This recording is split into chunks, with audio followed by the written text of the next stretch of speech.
Welcome to the RavensSpace on YouTube. My name is Jason, and this is a RavensSpace Daily, where we talk about Baltimore Ravens news every single weekday. Thank you guys so much for joining me. Please subscribe to the RavensSpace YouTube if you're not subscribed yet. Also, follow us on our different social medias like Instagram, Facebook, and Twitter, and we'll hop right into the news. So the first news of the day comes from BaltimoreRavens.com, and it details the Baltimore Ravens Draft Day talks. So as you guys know, there are teams that wanted to trade up to the 16th pick, and they reveal which teams that they were. And the two teams were the San Francisco 49ers and the Dallas Cowboys. So when we look at the different details, I'll put them on the screen for you guys so you guys can see it. The San Francisco 49ers was the most serious one. So the San Francisco 49ers wanted the Ravens 16th pick, and they were going to give up number 34, which is a second rounder, a third rounder, 66, and a fourth rounder, 121. So they were not going to give the Ravens a first rounder, so the Ravens would have lost their first rounder in the draft. I'm happy the Ravens did not take this deal. It's because that if you take away a first rounder, the Ravens, have to deal with talent that's not exactly ready. They're more raw. And you guys know I wasn't exactly happy with the pick.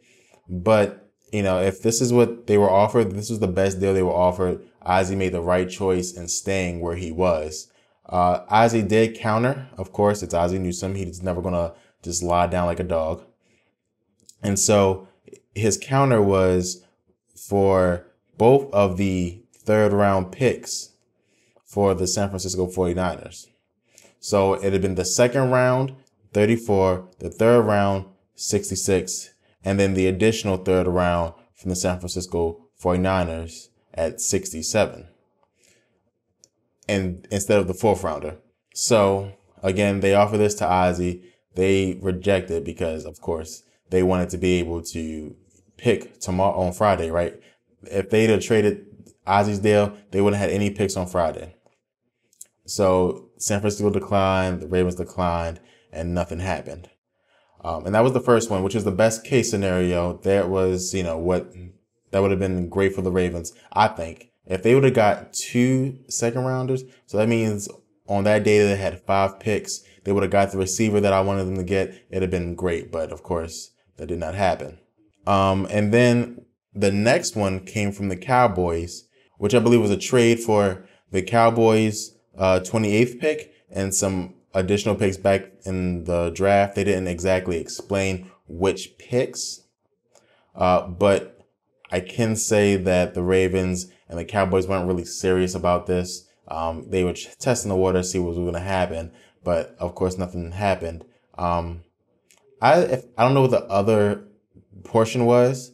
So if it had been like a first and then like a fourth or something like that, I would not have been happy with that. So, we don't know exactly, but this is what happened. As you guys know, the Ravens stayed. But with these two options, I think it's just fine for the Ravens to do what they did. I think if these are the two options Ozzie was presented, Ozzie made the right choice, and Ozzie we trust. So let me know what you think about these two trade options. I thought it was super interesting to get some insight into the process. The next story of the day talks about 2018. I know we haven't even got through the current year, but the Ravens have some salary cap flexibility. In 2018, the Ravens will have $20 million in usable cap space, which is a whole lot for a Ravens team right now that has some great foundation pieces.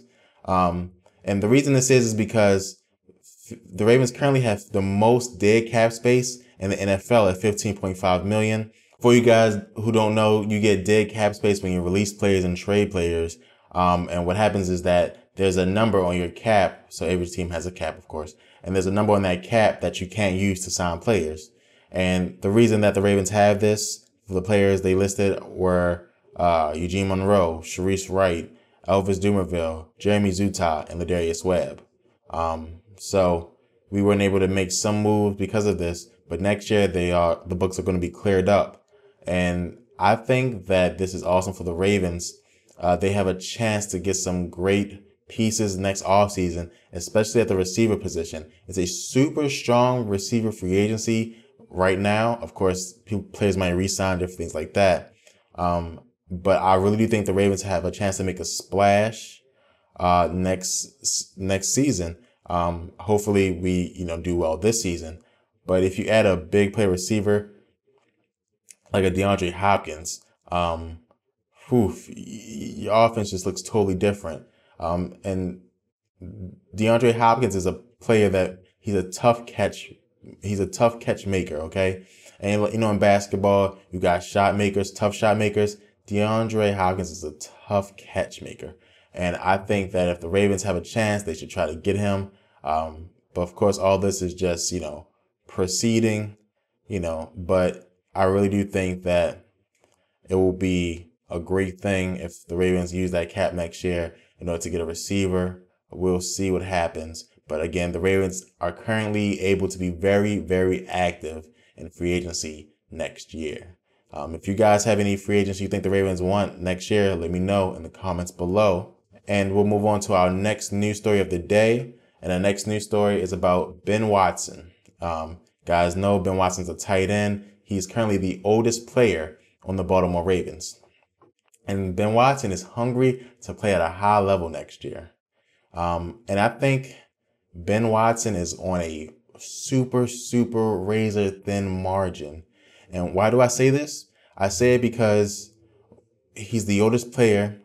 And we have 6 tight ends on the roster right now. So you have to choose between Ben Watson in 1 or 2 years, or very possibly you have to choose, a younger one who has more of a future. So, for example, if Ben Watson makes the team, you have 4 other tight ends that may not make the team. You have Gilmore, you have Pitta, you have Williams, you have Boyle. It's just so many players. And what's going to happen is that if you take Ben Watson, you get a year from Ben Watson, and then one of your other young players gets to go to another team.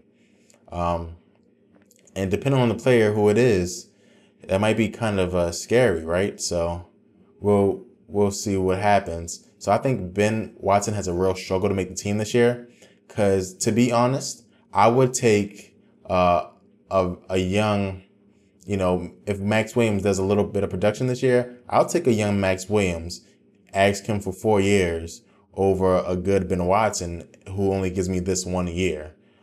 So we'll see. Let me know what you guys think about Ben Watson in the comments below. I think in the past he was great. I thought for an older guy, he has a remarkable ability to find openings in the defense. But I think this is last year in the league, and we'll see. Again, got injured last year. 1 good hit and he'll be injured again. So we'll see what happens there. And like I told you guys, I do a mailbag question at the end of every show. This one is not necessarily about the Ravens. It's more about the RavensSpace channel, but I thought it'd give you guys some insight.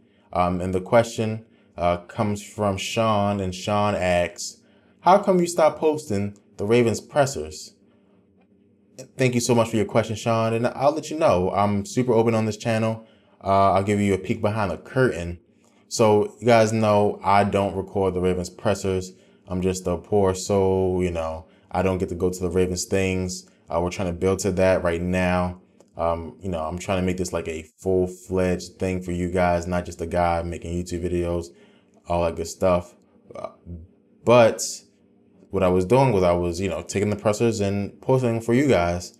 But, I got a tip from, one of the watchers who says, hey, you should probably check with the Ravens if you should do this. So that's what I did, right?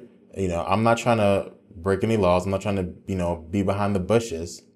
So I went and I talked to the Ravens. I, emailed them and all that good stuff and asked them, hey, what can I, I'm a Ravens fan. I'm not profiting off of these videos. I will never plan to. In the future, I do plan to, do some things so I can actually like hire other people to help with this. But right now I'm like, hey, I'm not going to profit off of these at all. Even in the future, I wouldn't. I just want to post them for everyone to see them. And very nicely, they responded back and said, hey, sorry, this is ours. If you would like your audience to see it, please ask them to come to BaltimoreRavens.com. So If you guys want to see the presses, go to BaltimoreRavens.com. But again, I'm a Ravens fan, and I would never do anything to anger the Ravens. I'm not trying to, take the Ravens.com down or something like that. So I kindly, took them off the page, right? The old presses, you won't see them on my page anymore. So that's what happened. Again, I do think the presses are important, but, I can't, go after them.